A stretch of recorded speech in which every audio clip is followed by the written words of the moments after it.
Okay, there we go. Hey, everybody. I am Nancy Trigg, and I'm going to be talking to you today about data points for your Taproom. Not sure if those of you who've been here before have worked through the process, know that you can comment in the bar and I'll see your questions. When I talk, I typically love to be interrupted. It just makes it more fun and makes the conversation more engaging. So feel free to pop any questions into the chat as I go. I'm going to give folks another minute or so to arrive, and then we will get going.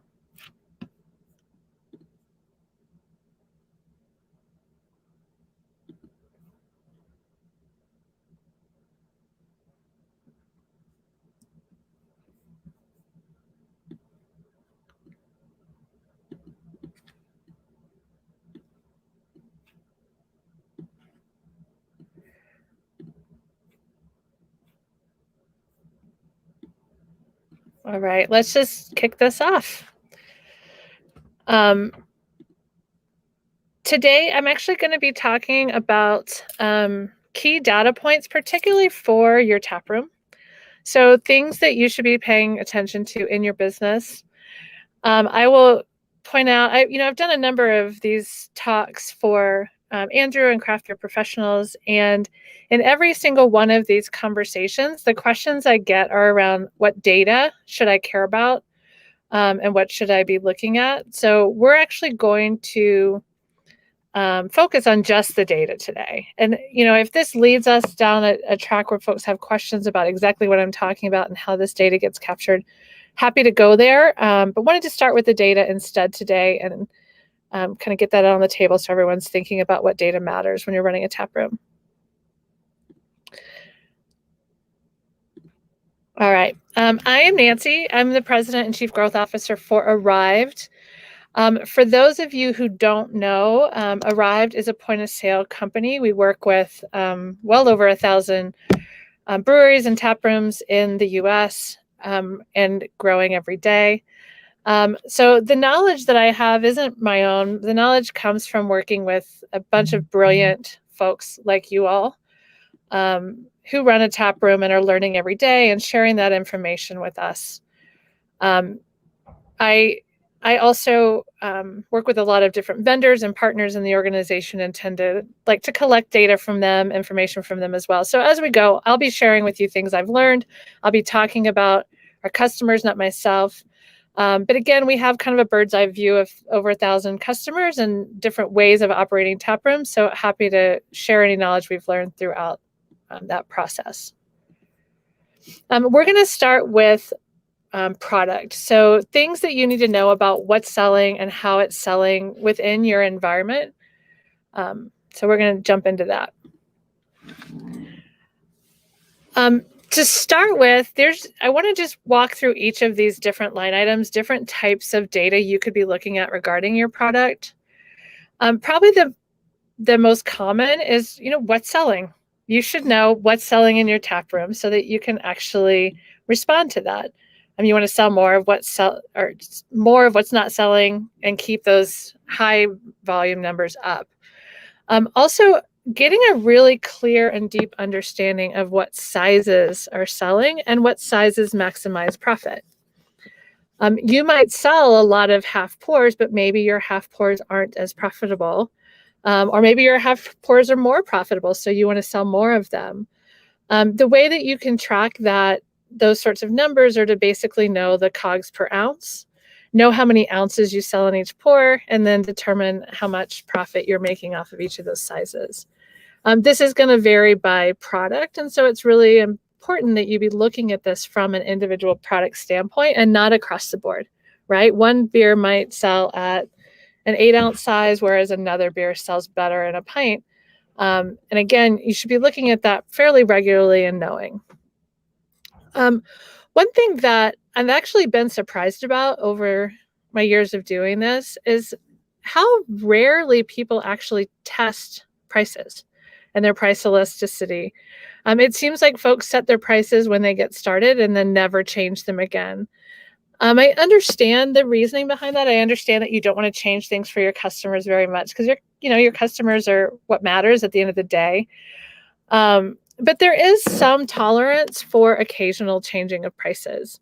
And I think, knowing that and knowing how that works, particularly if you're bringing out a new beer, right? Try different pricing for a new item when you bring it on. I think that'll really just help. And, I challenge folks to be thinking about that price elasticity fairly regularly. If you can raise your prices by a quarter a beer, that could make a huge difference for you. But if you find out that raising that quarter beer makes you sell less, well, maybe then that's not worth it. So just keep those things in mind and be willing to test it.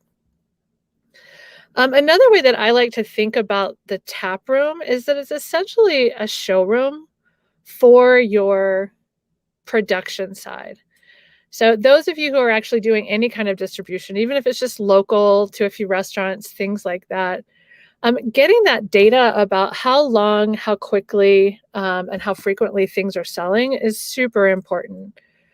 For example, if you see that there's a particular beer that folks are buying all the time at lunch, but not selling as well at dinner, getting my words mixed up, you could then use that information to help whoever's distributing your product. Say, this is our most popular lunchtime beer, and encourage them to buy more if they're a very lunch-heavy establishment. So getting that data is really good. Also, knowing how long each keg is lasting in the tap room is also super important. So if this one particular product is, turning every 5 days and this other one is turning every 2 weeks, that should be informing your production. And you want to create a loop back to your production side so that everyone knows in real time how quickly things are running out and how much they need to change or up or reduce production in order to meet that. Sales by category. And again, if any of this is obvious, I'm sorry, but I promised I would talk a lot about data. So I'm just going to talk about this stuff. And if it gives you a new idea, great. If you're doing it all already, even better. So don't take this as insults at all that I'm giving these basics, but I do think they're important. Sales by category. This is super important as well, just to understand what percentage of your business is merchandise, right? If you want to categorize NA beer, so your non-alcoholic product, separate from your alcoholic product, not only is that going to tell you what products sell, but it's going to inform you about the demographics of your customer base, so that you can then make decisions going forward about how to grow that. I've heard a lot of folks say, merch isn't a big part of our business. And then when they go look at the numbers, it actually turns out merchandise is 15% of their revenue. But it doesn't feel that important because people aren't talking about it. But when you actually pull the numbers apart and really start to look at that, it will actually help inform how you operate and the decisions you make going forward. I listed seasonality as well, because if you're trying to decide on what products you're going to promote right now, sometimes looking at what sold last month isn't your best tool. Sometimes your best tool is going to be looking at what sold the same month last year instead. So keeping track of that data over time and pulling a similar time frame to see what's going to be more popular and you can bring out to the shelf. Because I'm sure you all know the guests' tastes change as the seasons change. And so it's really important to be looking at that data too. All right. Now I'm going to jump into some examples, because I think, talking about data is one thing, but talking about how somebody else uses it and what they learned from it, I think really does help inform how you might use it. So first, I want to talk about our good friends down at Denver Beer Company down in Denver and Cerveceria. They were doing, as I mentioned before, price elasticity. Doug tells me all the time, like, people need to be studying this. He's on the CFO forum, so many of you have probably heard from him. But understanding your elasticity is important. In this particular case, what they decided to do is actually adjust prices on certain beers and see what happened to their sale value at that point. And typically when people look at price elasticity, what they'll do is they'll change the price of their products and then look at their overall revenue number. However, it's very possible that if you raise the price of something, you might sell less of it and still make more money. So they decided to look at both factors. Like, are we still selling as much of the same higher price beer? And are we making more money? And what they actually found is, yes, they were making more money, but they were selling less of the product. Because that's just looking at the revenue number isn't telling you what's happening to the purchasing behavior. Using this kind of information is really helpful for your distribution side of your business, right? So it's not just helpful in the tap room. If all you cared about in this instance was just your tap room revenue, great, you can go ahead and raise the pricing and be okay that people are buying less of that particular product. But if you're trying to inform your distribution decisions and things like that, understanding that people will buy less of it at this price is really going to make a difference. So just a good example there of where a true price elasticity study makes a difference.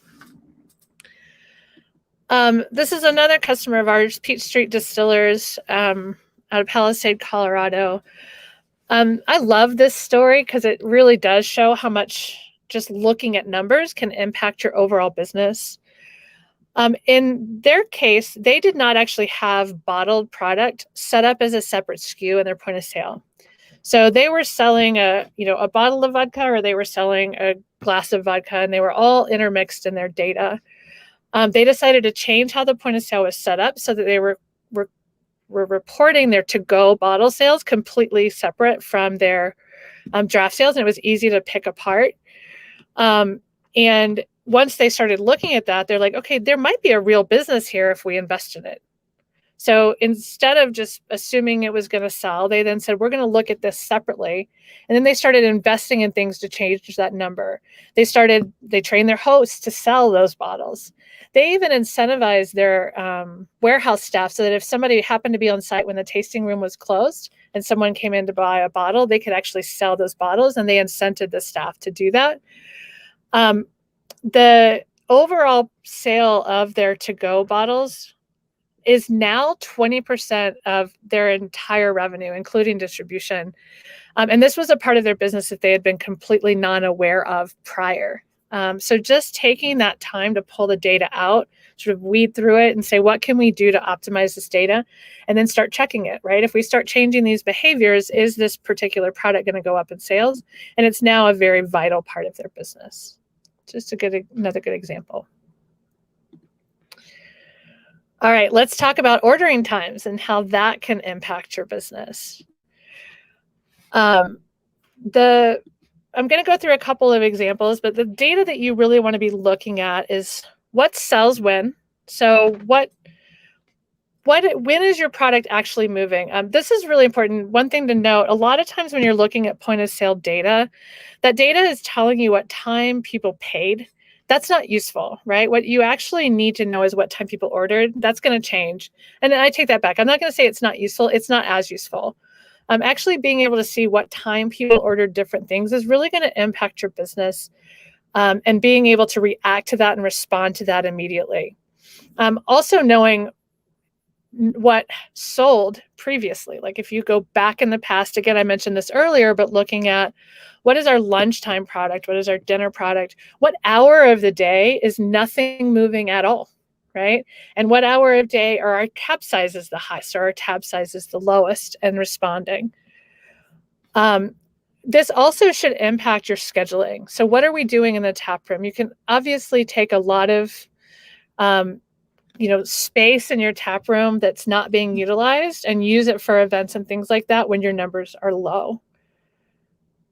I'm going to jump into a couple of more examples here, and we'll start with Raíces.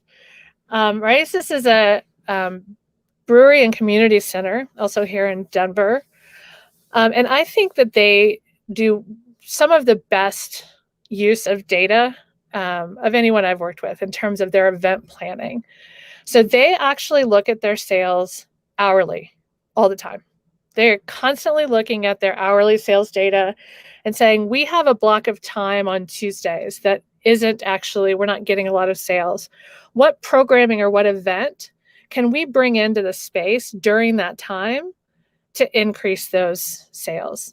And then they look at certain events and say, what did we sell during this event? So what is the ROI on this event? If we brought in karaoke, for example, for the night, do people drink more during this time? Do they actually purchase more during these hours? Or do they actually purchase less? And if it's a purchase less type event, maybe you don't do it as frequently. It doesn't mean they're not going to do it at all. They just might pick a time for that event that's already slow, where they're not impacting a Friday night where they would normally have bigger tabs and things like that. So looking at your hourly sales, looking at your hourly tab sizes, and again, then reacting to that and changing your programming around to support that. The other example I'm going to give, and this is bear with me as I try and explain this. Jamar at Nota does a much better job, but I'm going to try and paraphrase for him. What the folks at Nota realized is that at night, when they have bands, people tend to spend more. So the average tab size when they have a band in goes up because people tend to hang out longer. They tend to order an extra drink, whatever. They're there longer. And they were doing they had their live music on Friday nights. Well, Friday nights was not as busy of a night typically as Saturday. Saturday was typically, there were more people in the tap room in the afternoon. They tended to hang out into the evening. But they weren't doing bands on Saturday night, so they weren't getting that lift on their tab sizes. So they looked at that piece of that information and said, I wonder what would happen if we moved the bands to Saturday instead of Friday. So the goal being, by moving the bands to Saturday night, we have more people now spending an increased tab size. So they ran the test and actually found that it was a much better use of those band proceeds was to actually have the band in on a night that was already busy versus doing it on a night that was already slow. Because again, you get that lift and that individual tab size. So there's a lot of data you have to be looking at to make decisions like this. You have to be looking at the average tab size. You have to be looking at it by hour to understand. But if you take that time to really dig into your data, it's going to point you in a direction and make it really easy for you to move. Okay. All right. Next, we're going to jump into your staffing and employee performance. I'll just run into that data real quick. Sorry, my slides aren't progressing as fast as I'm asking them to, so bear with me. All right. One thing that I think folks should look at fairly regularly is how are your best people performing and who are your best people? Any good point of sales system should be able to track your sales by individual so that you know who is doing what, who's selling certain items, who's not selling certain items, and things like that. It's really important to understand that and then respond to that, right? What are my best salespeople doing? So an example would be, you're looking at who is selling the most merchandise. You really want your staff pushing merchandise. It's coming up on the holidays. You want to get your name out there. Look at who's selling the most merchandise in that list, and then go talk to that person, find out what they're doing, and maybe even empower them to train the rest of your staff. So take those best practices and multiply them across the whole staff. You're not going to know that if you can't see that in your data. So you can't just guess, right, who's selling the most. You might, but you'll be surprised how much the data sometimes gives you a different answer than the one you thought was true. So do that and then reward them with either additional responsibilities like training and up-leveling their career, or even build in a reward system. There's a lot of ways you can do that, and we'll talk about that next. But the whole goal here is, how do we maximize our service? How do we get the most out of our staff without constantly increasing our cost of staffing? I know that that's a big hot button right now. Everyone is struggling with staffing. And the answer can't always be more people, more money. It needs to be, how do we maximize with what we have here? And so these ideas are intended to sort of help support that. The first example I want to give you is, and I'm not going to mention the customer in this case just because I didn't have time to ask them, so I'll just use an example. We had a customer that was really trying to get people selling to-go sales. So how do we maximize the to-go sales, to-go beer in particular? And what they decided to do was actually incent the employees by giving out sports tickets. Not even an expensive cost, right? But those sports tickets were based on who sold the most to go in our staff during this time period.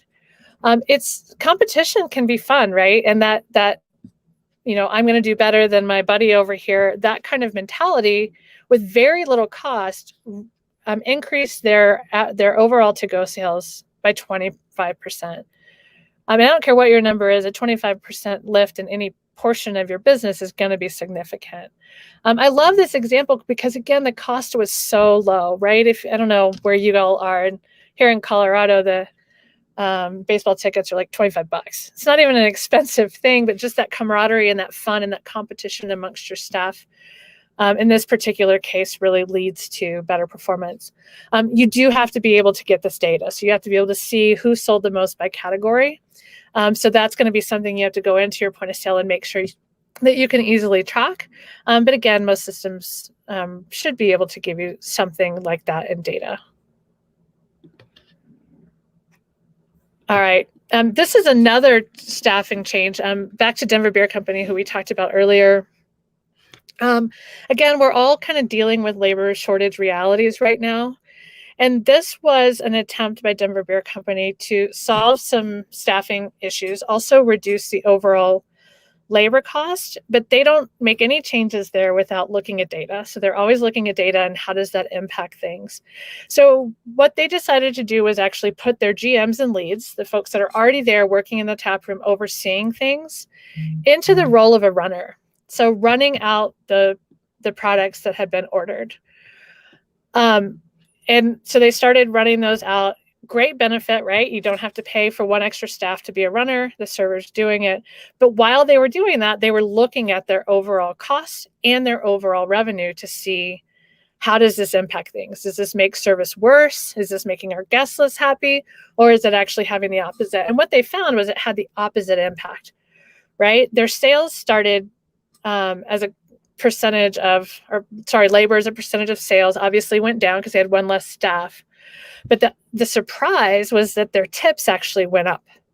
So in this exact same scenario, the service didn't change at all, but the person actually doing that delivery mattered, because that person was able to then get immediate feedback that they were then able to go and use to manage the rest of the staff, because they were the ones delivering that product.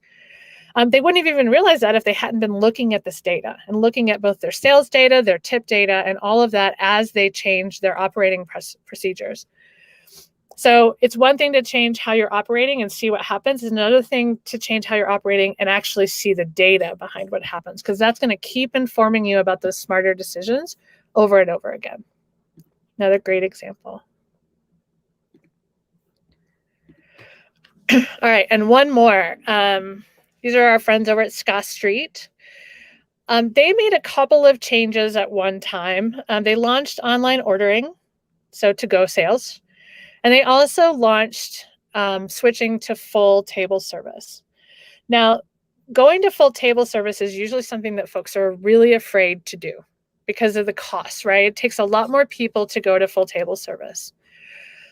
So the way that they did it is they looked at their hourly sales. So not their daily sales or their section sales or anything like that, their hourly sales, and they staffed according to that. So if their opening shift didn't get busy until noon, they did not have that extra staff come in at 11. They actually had them come in at noon when things were going to pick up. Same thing, if things started to slow down on ordering times around 2, they had that person that extra body not in during that time, because that person wasn't going to generate their revenue. By doing that, by actually switching and looking at that hourly data, they were able to offer this full table service and actually see their labor costs as a percentage of sales not go up at all, because they just got that tight on the scheduling and hours.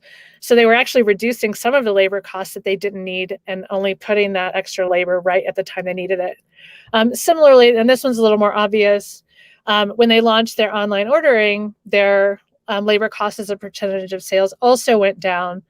I think that one's a little more obvious. You don't need as many people to fulfill online sales. So they were able to operate during certain hours and be selling more product than they typically would have staffed for, which also helped keep that number down.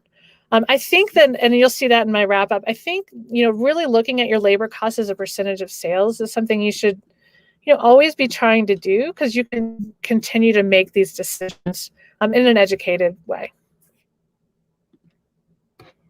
All right. And then the last topic I'm going to jump into is looking at service models and how to be flexible with your service models.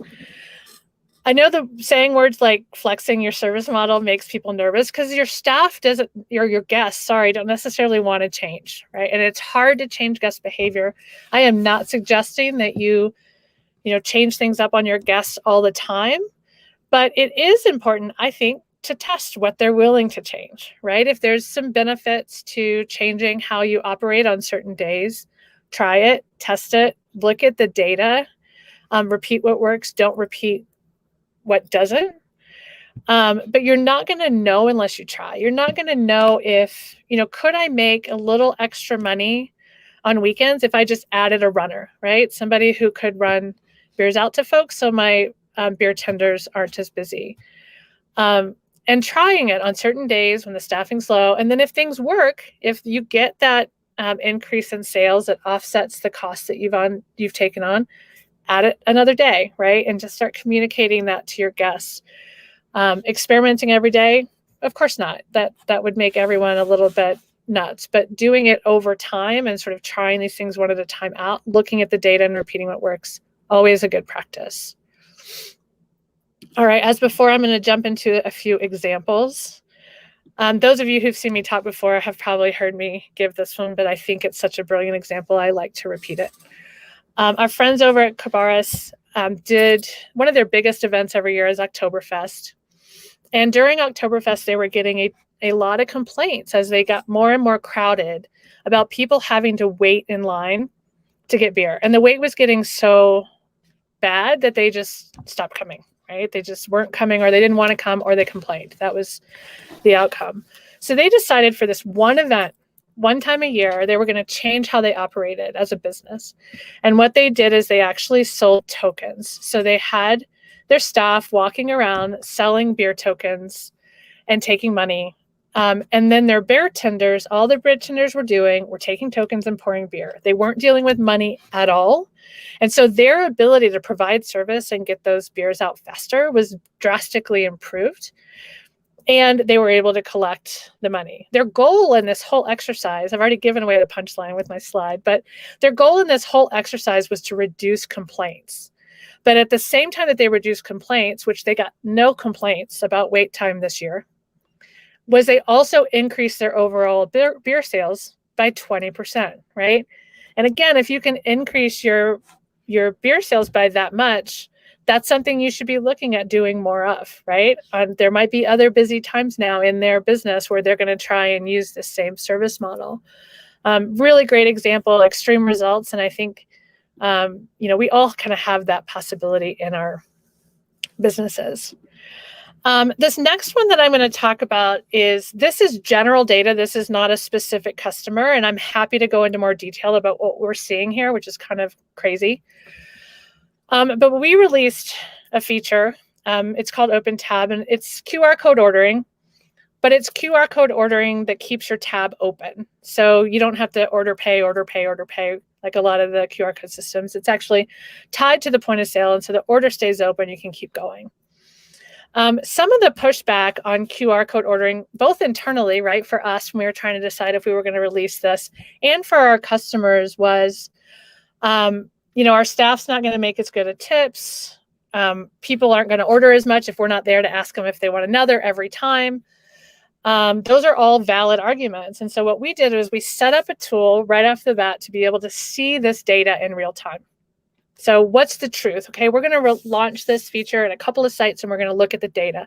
And then we're going to launch it in a few more, and we're going to look at the data. And what we've found by doing that is, I don't know if you all can see this, but there's Arryved service. That means they ordered from the point of sale. And then there's Open Tab, so ordering from the QR code. And across the board, the tab sizes are higher in every case, right? We have hunches as to why. I think sometimes people just get that one more beer when they don't have to ask anyone for it right before they pay, whatever the reason is. But the surprise here to us was that the tips also went up, and they went up by a significant amount. And so, again, you can summarize as to why, and, maybe it's just they didn't have to wait to pay, right? Which is when people get frustrated at the end of their experience.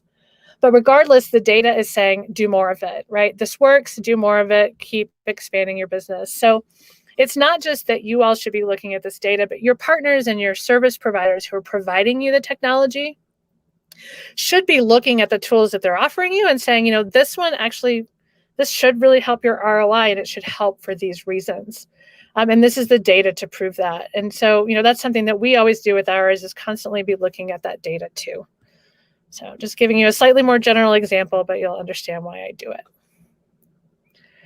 I am flying through this presentation, so I'm about to get to the end, and I don't see any questions, so I will keep going. Definitely plop your questions into the comment side if you have any. I always tend to talk faster than I mean to. But essentially where I wanted to wrap things up today is to just talk about the importance of automating these business practices and automating your data and taking the consideration of data into all of your automation decisions, right? When you are small, when you're just getting started, when you have a manageable number of employees, you can be talking to staff, guests, you can be talking to everyone, you can be asking for immediate feedback about what's working. You can be asking your staff what's working. You can be there all the time and see which staff are performing and which aren't. There's a lot of things that you can do when you're small and just getting started that change as you scale, right? It becomes a lot harder as you scale to know, okay, I might know what my regular is like now because they tell me, but there's a whole lot more of my guests that are not regulars and I don't know what they're doing. So how do I get to that data? And all of that comes in with automation. It comes in with picking the right technology partners across your business and making sure that you can see the sort of data that matters to you, right? So think about that. Think about what data matters to me, and then ask how to get it. Ask how to get to it and how to find it. Sometimes, right, you're wanting to look at something that's, niche or unique enough that you're going to have to create a little spreadsheet and pull data out and look at it. That's fine. If the data is important enough to you, spend a little extra time and get that data. But you want to make sure you can always get to it, that there's a way to get to that information and those answers, and that you have a partner that's asking the same kinds of questions that you are in your tech stack across the board. And I'm just going to wrap this up by giving you a quick suggestion of kind of how to get started, right? You just heard all of these crazy data ideas, some new, some old. But you might be thinking, like, how do I even do this, right? I've already got 500 things to do. The first thing that I would suggest you do is you just build a list of your KPIs. KPIs are key performance indicators. They're those things within your business that you think, if I just knew X, Y, and Z, I could operate better and I could make decisions easier. Don't start with 100, start with 5, right? These are my 5 key things. And then build a little dashboard that's like, it could be monthly that you're going to check this data. Oh, my power just went out. Or it could be weekly, whatever, or every quarter. Figure out what that cadence is going to be, and then set that schedule and look at those things. I've suggested some key performance indicators here. These are just my suggestions. There are so many that you could have. But things like your average tab size. So how much is an average guest spending? If you can get that up by $1, right, or $2 by changing certain things in your organization, that's going to make a huge difference in your overall numbers. So that's a really good one to look at. The revenue to labor cost percentage. Excuse me. I'm guessing most of you all are looking at that already, but if not, sure is a great one to be looking at.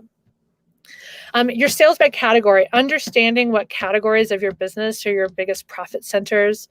When I talk about sales in this context, I'm talking about profit, really. If you're selling something and not making any profit on it, that's not a good thing. So definitely be looking at that. Also knowing who those top performers are. The best way to up-level your entire team is to use your staff to do it. Find out who those people are, who are your rock stars in certain areas. Study them, learn what they're doing, ask them, and then ask them to help. Ask them to help get the rest of your team to that place. And again, you'll see the value in your bottom line. And then lastly is just your top sellers. What are the things that are selling by volume the most? And then I put a question mark here because there's always more. And I'm certain if you talk to your accountants, they'll give you a different list. If you talk to, your friend who owns a brewery down the street, they'll give you a different list. The whole point of building a KPI list like that is to find out what are those things that you think make the biggest difference to your company. Once you've nailed those and once you understand it, then you can add a few more, but start small, look at one piece of data and go from there. And I believe that is the end of my presentation. I can't really tell who all is here, so not sure if there are questions. If there are, you can plop them into the question screen. Give it just a minute.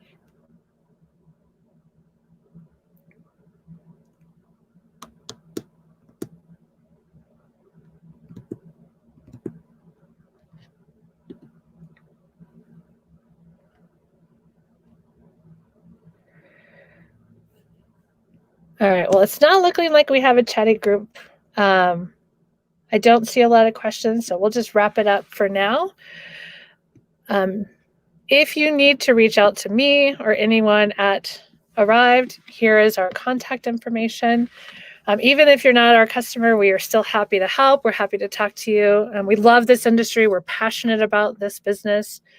And want to be a part of this community and happy to help anytime, anyone, any way. So feel free to reach out.